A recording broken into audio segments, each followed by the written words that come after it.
Hi, I'm Pam Aungst Cronin, and this is SEO in 2024.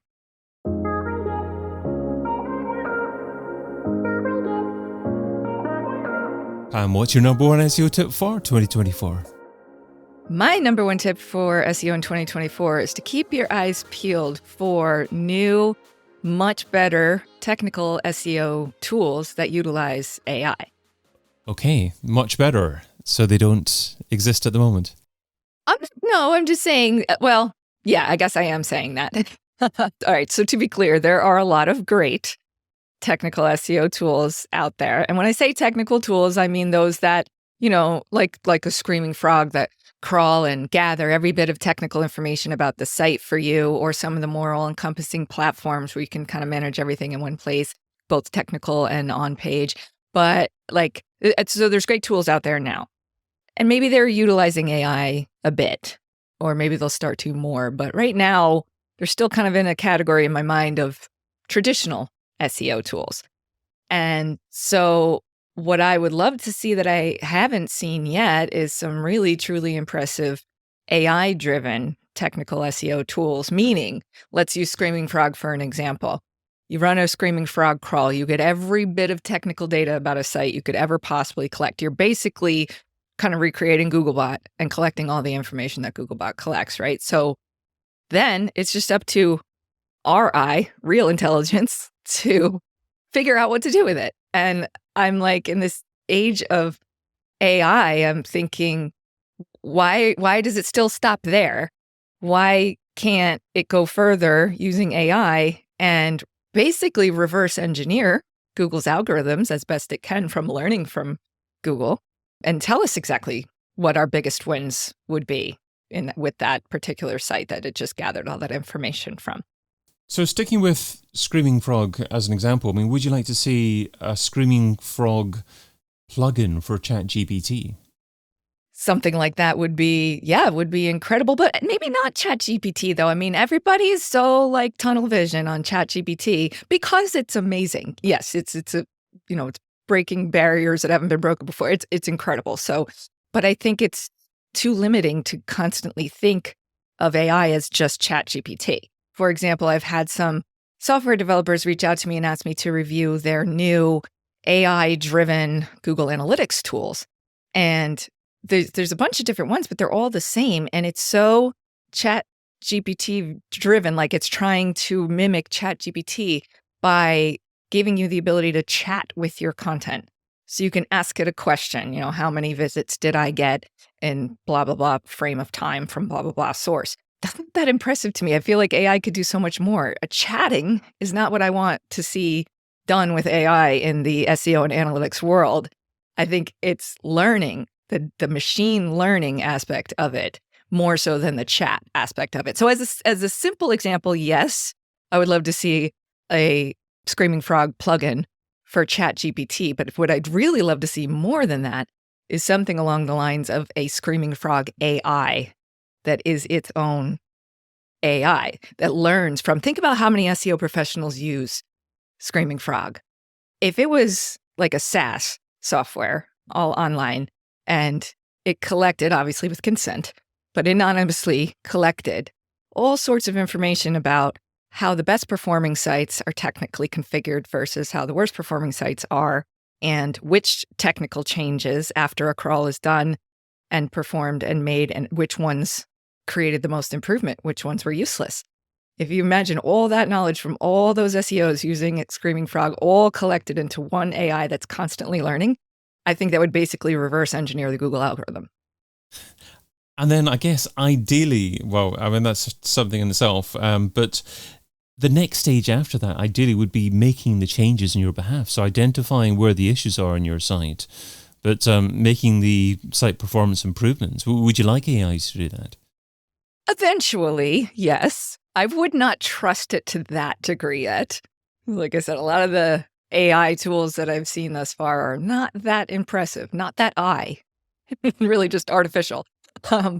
So it would take probably several years of me kind of verifying with my RI that the AI tools are making the right suggestions before I would trust it to go ahead and make those changes for me.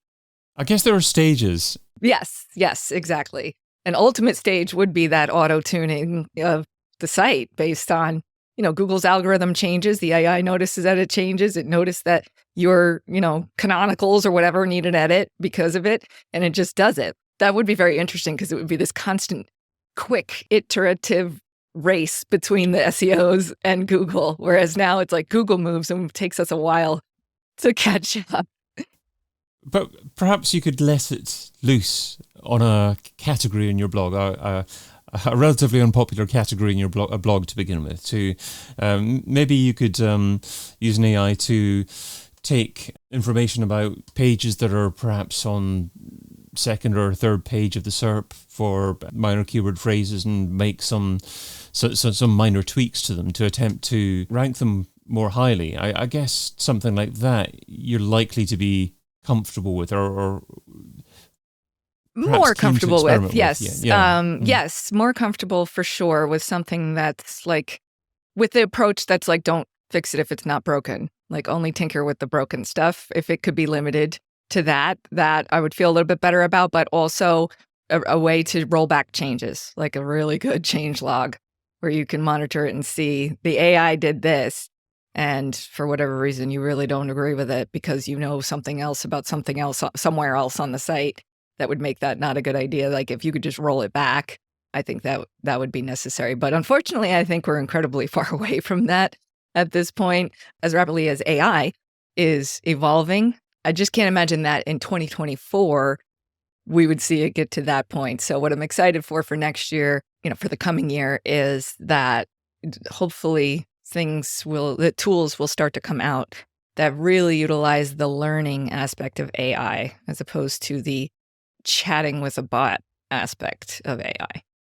Yeah, as opposed to just the automation, just the fixed roles instead of learning, as you say, absolutely. So there's nothing that you're actually using or would recommend to use AI for in the land of SEO at the moment?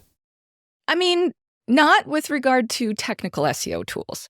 And so that's why I specifically called out, is that's what I'm kind of excitedly waiting for. As far as content goes, I mean, ChatGPT for content ideation is just amazing.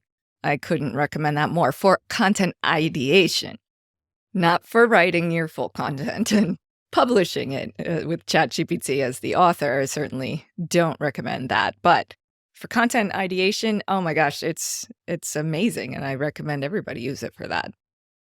But for the technical side of things, it's incredible what will probably happen over the next couple of years. There's so much that has happened over the last year or so, but as you say, from a technical perspective, so much can happen.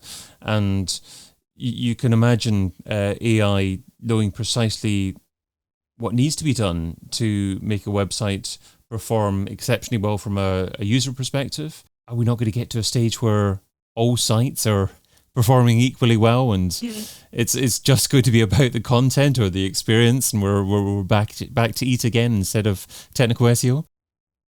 That's a really interesting thought experiment. I really can't think too far beyond that without getting myself thinking in circles. Like, it's a whole chicken or the egg thing at that point.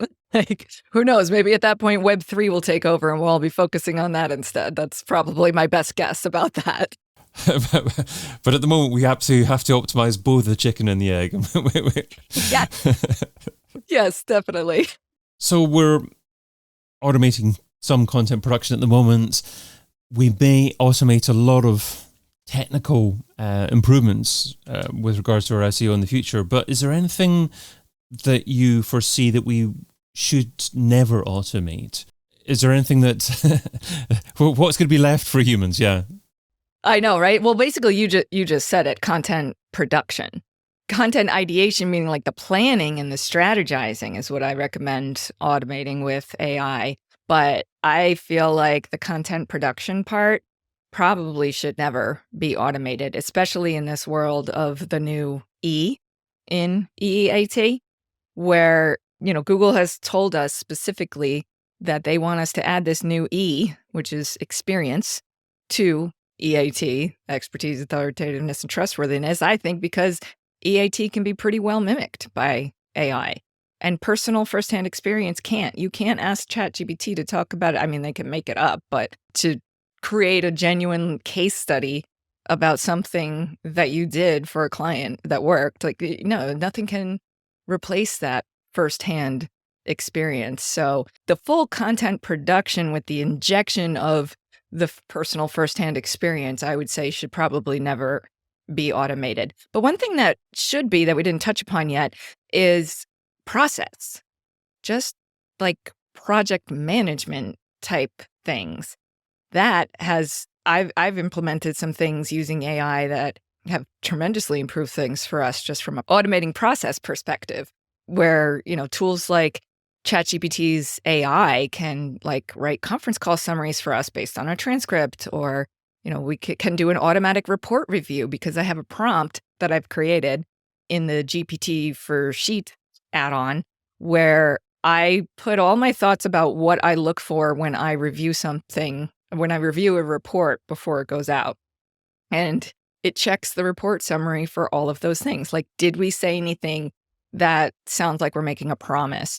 Are we using non-committal language? Are we using relatively positive terminology, while still being accurate? I've written up this whole thing and it automatically checks it for the basic like wording aspects of things. So for like basic process, I think everyone should be trying to use it for their own internal process optimization. And are you sharing with clients that you're using AI to assist you with that process? It depends on what it's for. If it's for their written report summary, no. I mean, I think they wouldn't really care about that the same way we use Grammarly to double check our emails before we send them out for grammar, because it's essentially that light of a use of it for that application. For a more specific application, we would tell them, for example, we had a client where they purchased an old magazine that had been produced for like 40 years or something. And the magazine gave them all the content and the pictures on DVDs, and they were turning that into a website. And each of the pictures had a really robust caption of what was shown in the picture. And so in the process of turning this old school print magazine into a website, a well-optimized website, we needed image alt text tags. And the captions were too long for that, but they were so accurate in their descriptions of what was shown in the image that we told them we'd like to use AI because it was such scale, like tens of thousands of articles. This didn't make any sense for a human to do it, and the cost for a human to do it would have been extremely prohibitive versus the like 2 cents per token or whatever it is that the ChatGPT API costs. So for that application, we straight up recommended AI to turn the captions into shorter image alt text tags for SEO and ADA purposes. And so that's basically, we just designed the project around AI's capabilities. Great, yeah. I mean, I think it certainly makes sense to be open with clients in terms of what you're using the AI for, because naturally AI's involvement will increase, and it may mean that some offerings can be cheaper to clients. But if that conversation is not open, I think the client's less likely to be satisfied with what you're producing, and be more aware in the future of AI alternatives that other business or other agencies are offering as well. So I think you're on a sticky wicket when it comes to the longevity of your clients if you're not having that open conversation with them. Yeah, absolutely. I naturally, I guess, end up having that conversation as I constantly preach about how they should not write their content with AI, how they can use it as we use it to come up with ideas for an outline for an article or just topics for articles. But I'm kind of constantly preaching about sort of the responsible use of it as it pertains to SEO. That's kind of my theory overall, I guess, is, even when it comes to client management. Like, yeah, if you're going to send write up a report summary, a paragraph for a report and send it to a client, if you want to use AI to slightly polish that up, if it was written by a human in the first place, but you want to polish it up a bit, like that's, I think, a responsible use of AI. But if you're going to do their work with it, that's something they should know from the get-go for sure, and should be used responsibly. This should be used selectively. When you are going to do that, should be very specific cases where the the benefits are just almost impossible for a human to do. Like that project that I described, it wasn't even feasible or possible for a human to do that. I mean, it almost means that it's not going to be possible to compete manually in the future, because if it's possible to do that size of a project using AI for maybe a relatively small business, then you're going to have to use AI to compete. Is that fair? Yes and no. I could see myself thinking in circles for a while about that one, because another thought that comes to mind is like, what's old is new again. At some point, the AI will be so overdone that businesses might actually seek out consultants that do things the old school manual way with their own brains. That could help in a too AI dominated world.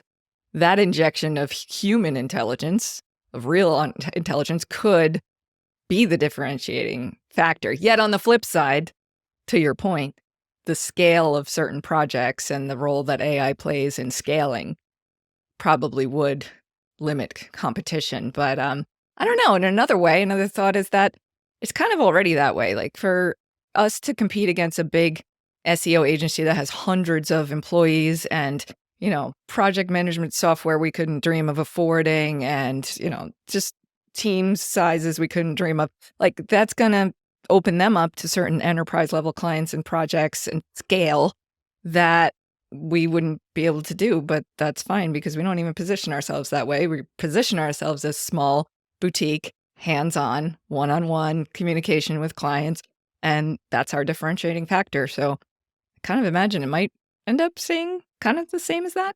I don't know. It's certainly fun stuff to think about. No, you're absolutely right. There's an argument for that as well, and especially with Google wanting to understand what your entity is about, and you're wanting to teach it that it's about a very specific subject in relation to your products and services that you offer as a business. And if you do too many things at scale, then you're struggling with that educational process. Yep. Yeah, we're constantly getting clients that have just left a giant SEO agency and are craving that more personal relationship. So human relationships is certainly something that will never be replaced by AI. Not that I can imagine, but who knows? But at least in the near term, I think the human relationship with your clients is definitely going to remain, no matter how much you use AI in the background to scale their projects. You can't replace that human on human interaction. Well, hopefully if we do this again next year, it's not going to be two bots talking to each other, and we're actually going to have a real conversation. David's bot would like to make an appointment with Pam's bot. Oh my gosh, She's that's never scary. Yes. That is scary. Although the idea of cloning myself is actually a very attractive idea, because there's just never enough time in a day. So that could be kind of cool. But yeah, certainly not personal relationships should continue, obviously, as they are. If an SEO is struggling for time, what should they stop doing right now so they can spend more time finding out about AI and how it can positively impact the technical health of a website in 2024? So actually, the number one thing that I think of, since I have not yet been fully impressed by any new AI-driven technical SEO tools, I would focus this recommendation more on content and make it twofold. I'd say, first of all, if you aren't using ChatGPT for content strategy, for content ideation, then absolutely start doing that. It will save a ton of time to have ChatGPT come up with topic ideas, outlines, content briefs for pieces of content. Of course, I'm going to continue to preach that you should not have ChatGPT write the content, but the content ideation that it can provide for you is a huge time saver. And if you're not doing that already, I would highly recommend using it for that. The second thing is what I have found us shifting a lot more towards over the past year, especially the last few months, is working on reviving and revising and expanding and improving existing content on sites that have a lot of content already. Of course, if it's a newer site, you have to focus on creating new pieces of content and build out your encyclopedia of content on your website. But if you have been doing the content production thing for many years and there's a lot of content on the website and you're still like sitting there with writer's block, racking your brain, like we have one client that we've been doing SEO for literally 10 years, and we have definitely written about every angle of their topic that we could possibly ever come up with. So, that's kind of an extreme example, but on any large site, there's tons of content to work with that, pick the ones that aren't performing, rewrite them, revamp them, make them higher quality, make them longer, use ChatGPT to say, how can we make this article better, and revise and relaunch existing content instead of, agonizing over coming up with new topics. Pam Aungst Cronin is president and founder at Pam Ann Marketing, and you can find her over at pamannmarketing.com. Pam, thanks so much for being part of SEO in 2024. Thank you for having me. Always fun to chat. I've been your host, David Bain. Get your copy of SEO in 2024, the book, over at seoin2024.com.